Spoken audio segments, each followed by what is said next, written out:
కూటమి ప్రభుత్వం పరిపాలనను గాలికి వదిలి శవ రాజకీయాలు చేస్తుందని వైఎస్ఆర్ కాంగ్రెస్ పార్టీ రీజియన్ కోఆర్డినేటర్ కారుమూరి నాగేశ్వరరావు ఆరోపించారు. ఒంగోలు వైసీపీ జిల్లా కార్యాలయంలో జరిగిన విస్తృత స్థాయి సమావేశంలో పాల్గొన్న అనంతరం మీడియాతో మాట్లాడుతూ కూటమి ప్రభుత్వం పైన పలు విమర్శలు చేశారు.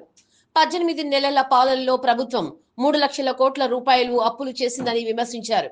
రాష్ట్ర వ్యాప్తంగా ఎమ్మెల్యేలు దోచుకునే పనిలో ఉన్నారని, ఆయన రాష్ట్రంలో పరిపాలన ఉందా అని ప్రశ్నించారు. కోడి పందాలు పేకాటతో రాష్ట్రాన్ని జూదం ఆంధ్రప్రదేశ్ గా మార్చారు అని మండిపడ్డారు.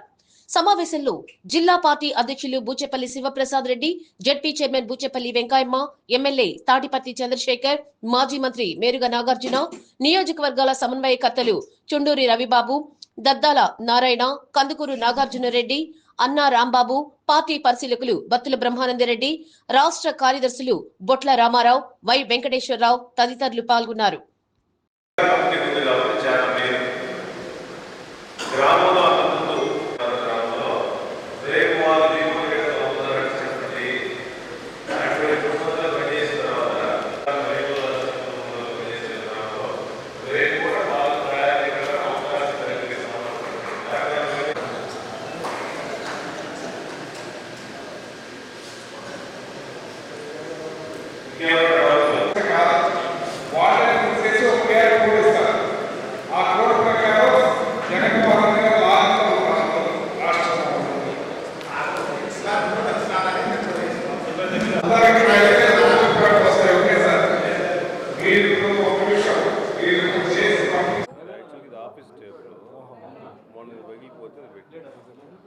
అంటే మామూలు చేతులతో హైట్ వేసాయి కదా కిందకు వచ్చి ఓకే అందరూ వచ్చేట్టుగా రాంబాబు వెళ్ళిపోయినట్టున్నాడు.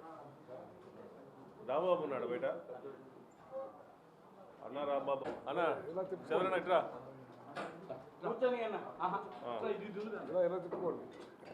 ఇట్రా చంద్రన్న. అలాగే ఇవాళ ఈ కూటమి ప్రభుత్వం పరిపాలన గాలికి వదిలేశారు. ఇక శవ రాజకీయాలు చేస్తున్నారంటూ మాట్లాడుతూ ఉన్నారు. ఇవాళ ఏదైతే మన పిన్నెల్లి గ్రామంలో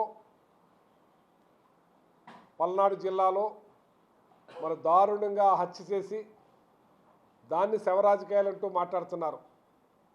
మీరు ఏదైతే మీ అధ్యక్షుడు చంద్రబాబు నాయుడు గతంలో మరి వాళ్ళ కొట్టు చచ్చిపోయిన మర్డర్ కేసులో ఆయన వెళ్ళి మరి పాడి మొయ్యలేదా, అది మీ శవరాజకీయం కాదా అని అడుగుతున్నాను.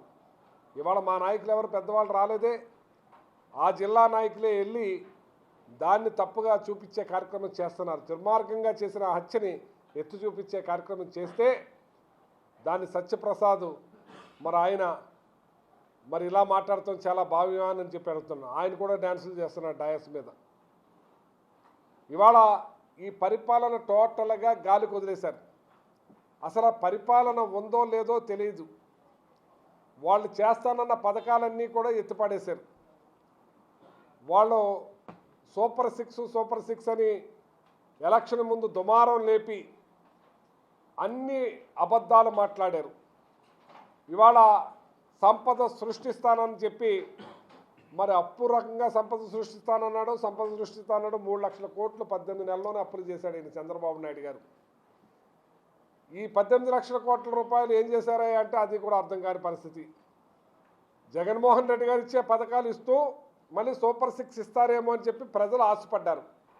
ప్రజలు ఆశపడతారు కదా, కానీ అది గాలికిపోయి ఇది గాలికిపోయి అన్నీ పీపీపీ. 18 ఏళ్ల నిండిన అమ్మాయికి 1500 రూపాయలు నెలకిస్తానని చెప్పి అది పీపీపీలో పెట్టానన్నారు. నేను అడుగుతున్న చంద్రబాబు నాయుడు గారిని, ఆ కూటమి ప్రభుత్వాన్ని, పీపీపీ ద్వారా మీరు పీపీపీలో పెట్టామని చెప్పి దగ్గర 8 మాసాలు అవుతుంది.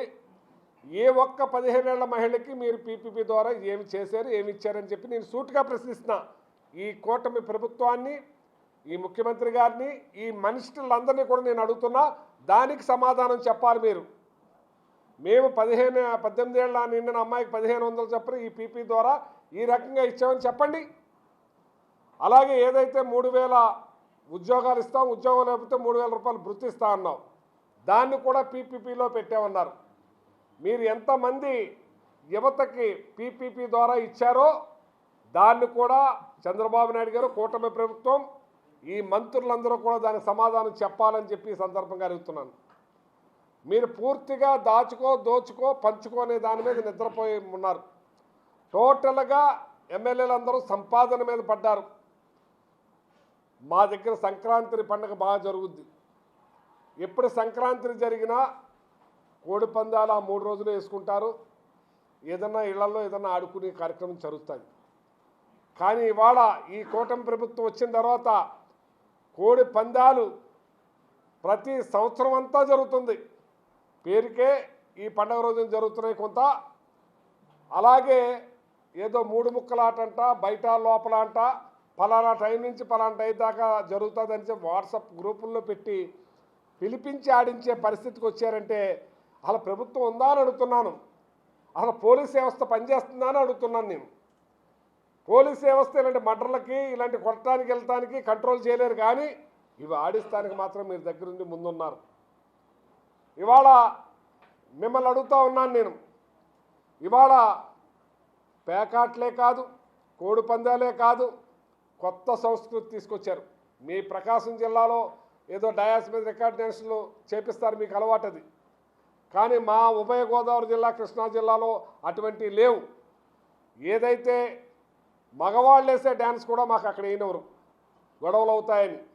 అటువంటిది వాళ్ళ కోడి పందాల్లో డైరెక్ట్గా మరి డ్యాన్సులు చేపిస్తున్నారంటే భోగం మేళాలు అంటారు మా దగ్గర. ఆ మేళాలు నడిపిస్తూ మరి మంత్రులు కూడా వాళ్ళతో డ్యాన్స్ చేసే కార్యక్రమం చేస్తున్నారంటే అసలు ప్రభుత్వం ఉందా అని నేను అడుగుతున్నాను. అసలు చంద్రబాబు నాయుడు గారి పరిపాలనే అని అడుగుతున్నాను నేను. ఈ రకంగానే మీరు పరిపాలించేది అని అడుగుతున్నాను.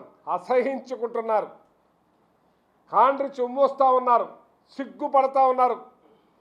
ఒకడంటాడు జాకెట్ తిప్పేయమంటారు. ఏంటి సంస్కృతి? మహిళలంటే అంత లోకువా? మహిళలంటే అంత చిన్న చూపా ఈ కూటమి ప్రభుత్వానికి? మహిళల పట్ల మీరు ఆ రకమైన ప్రవర్తిస్తారా? దాన్ని ఖండించేవాడు ఎవడన్నా ఉన్నాడా లేడా? మేమే ఖండిస్తున్నాం. దాన్ని కూడా తప్పుపట్టే కార్యక్రమం చేస్తున్నారు. వాళ్ళు మీరు మర్డర్లు చేస్తారు, పేకాట్లాడిస్తారు, క్లబ్బులు నడిపిస్తారు, 3 ముక్కలాట అంటారు. పాపం ఆ శ్రీలంక వాళ్ళు ఎదురు చూస్తూ ఉన్నారు. ఆంధ్రప్రదేశ్ నుంచి ఇంతకుముందు విమానాలు వేసుకుని వచ్చి మా దగ్గర క్యాషినో ఆడేవారు. ఇవాళ టోటల్గా అక్కడే క్యాషినోలు మొదలైపోయినాయి, పేకాట్లో మొదలైపోయినాయి, అన్నీ మొదలైపోయినాయి, అక్కడే ఉన్నారు. ఆ గోవా వాళ్ళు ఎదురు చూస్తున్నారు. ఏదో కొద్దిమంది గోవా వెళ్ళి ఆడుకుని వచ్చేవారు. ఇక్కడ టోటల్గా పనులు మానేసి, ఇంటికి వెళ్తాం మానేసి ఈ పేకాట్ల మీద పడి ఆడిచ్చే కార్యక్రమం జోద ఆంధ్రప్రదేశ్గా మారింది. పేకాట క్లబ్బులకి నిలయంగా ఆంధ్రప్రదేశ్ మారింది. ఇప్పుడైనా సిగ్గుపడండి, సిగ్గు తెచ్చుకోండి. వీటిని కంట్రోల్ చేసే కార్యక్రమం చేయకపోతే అసహించుకుంటారని చెప్పి అడుగుతా ఉన్నాను మిమ్మల్ని. ఇవాళ ఏం మాట్లాడుతున్నారో తెలియదు. ఏదైతే నిరుసు పారసారథి గారి కాన్స్టెన్సీలో కూడా ఏకంగా క్లబ్ను తలపించిన విధంగా పెద్ద ఆటలు జరిగి పట్టుకుంటే దాన్ని కూడా నీరుగార్చి చేసే కార్యక్రమం చేశారు కేసుని. ఇక మీరు ఏం చేద్దామనుకుంటున్నారు? ఈ రాష్ట్రాన్ని అప్పులమయం చేస్తున్నారు. పేదవాళ్ళని గొప్పవాళ్ళని చేస్తారన్న సర్వసంగతి, పేదవాళ్ళని ఇంకా దిగజార్చే కార్యక్రమం చేస్తుంటే ఈ రాష్ట్రం ఏమైపోద్దని చెప్పి నేను అడుగుతా ఉన్నాను. నేను ఈ మంత్రులందరినీ కూడా ప్రశ్నిస్తున్నా, చంద్రబాబు నాయుడు గారిని ప్రశ్నిస్తానన్నా, ఆ పవన్ కళ్యాణ్ గారిని కూడా ప్రశ్నిస్తున్నా. సనాతన ధర్మం ఎక్కడ పోయిందో ఒకసారి గుర్తించాలని చెప్పి మిమ్మల్ని కోరుతా ఉన్నాను. ఇలాంటి అరాచక పాలన, ఇలాంటి దోపిడీ పాలన, ఇలాంటి పేకమయం పాలన, కోడి పందాలు అద్దుహదుపు లేకుండా వేసే కార్యక్రమాలు ఇవన్నీ దుర్మార్గంగా నడుస్తున్నాయని చెప్పి ఇప్పుడైనా సరే ప్రజలు చేతరించుకోకముందే, ఇప్పటికే చేతరించుకుంటున్నారు, కాంట్రీ చుమ్మొస్తున్నారు. ఇప్పటికైనా సరే చంద్రబాబు నాయుడు గారు కన్ను తెరిచి ఇవన్నీ అరికట్టాలని చెప్పి కోరుతా ఉన్నాం.